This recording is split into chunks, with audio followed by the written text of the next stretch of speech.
What's going on, everyone? It's time for our action sci-fi film review. Now, I'm not sure if I reviewed any of these movies, but today we're going to talk about Furiosa, Mad Max Saga. Yeah, the newest Mad Max movie. I'm not sure if I reviewed any of them or not, but it's also one of my favorite sci-fi action film franchises. So, yeah, it's released May 24th, 2024. It's directed by George Miller, who did Mad Max, Mad Max Fury Road, Mad Max 2, Mad Max Beyond Thunderdome, and is also slated to be working on Mad Max The Wasteland coming out.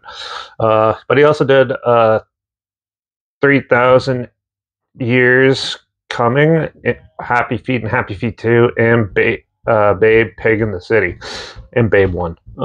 This had a budget of $168 million, and it only made $172.8 million at the box office. So, Furiosa is a prequel to at least Fury Road.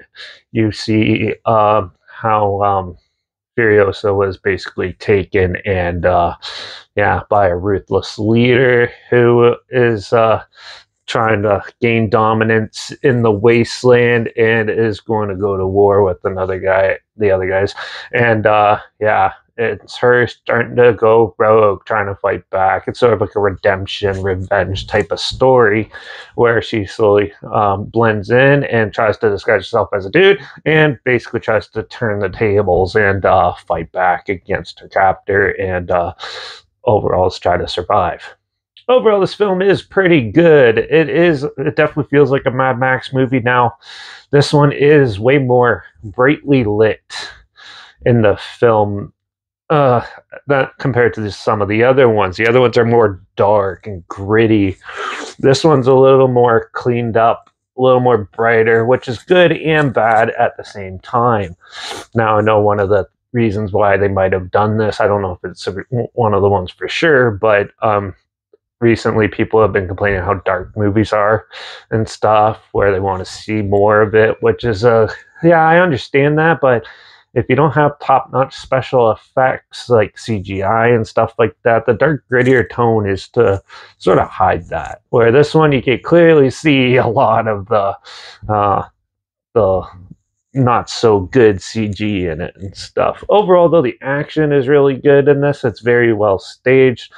The story itself is actually not too bad. It's a little typical of a prequel story, but yeah, the characters, depends on what ones you look at, aren't really super dynamic or anything like that, but it does give you it gives you a good ride to go on and a fun time. Also with the practical effects, I know that most of the car racing scenes where they're attacking the trucks and stuff, it's actually done practically for the most part and stuff, which actually looks pretty good.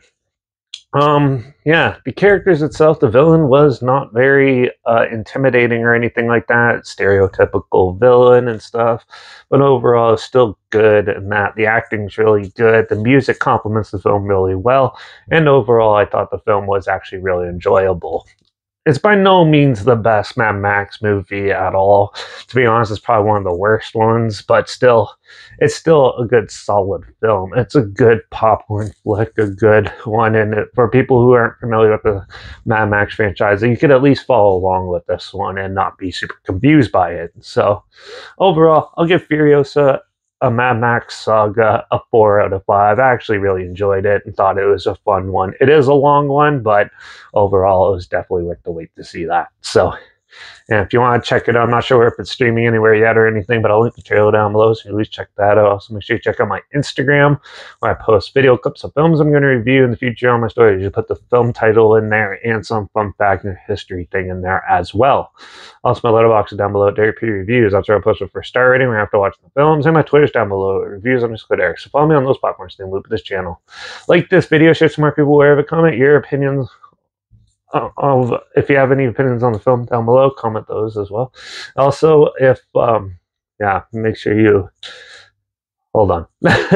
So also make sure you check out my Letterbox. It's linked down below. That's where I post clips of that's where I post my first starting right after watching the films, and my Twitter's down below. Reviews_Derek. So follow me on those platforms. Stay in the loop with this channel.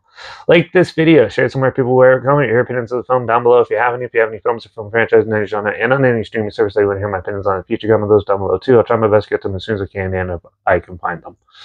Also, let me know what your favorite Mad Max movie is and if I should do the rest of them down below as well. Make sure you subscribe. Hope you find something weird, obscure, and odd they probably never thought of checking out together, and also share my opinions on popular films that have come out, classic films, and reviews on other things as well. And don't forget to ring that bell because we're finally going to finish off the Rob Zombie trilogy or the Firefly trilogy, whichever one you want to call it. We're going to review 3 from Hell in the next review. So make sure you tune in for that. Watch out for all those crazy people fighting over oil and gas in the post-apocalyptic world. That's probably bound to hit us soon. And I guess I'll see you all in the next review. So until then, cheers.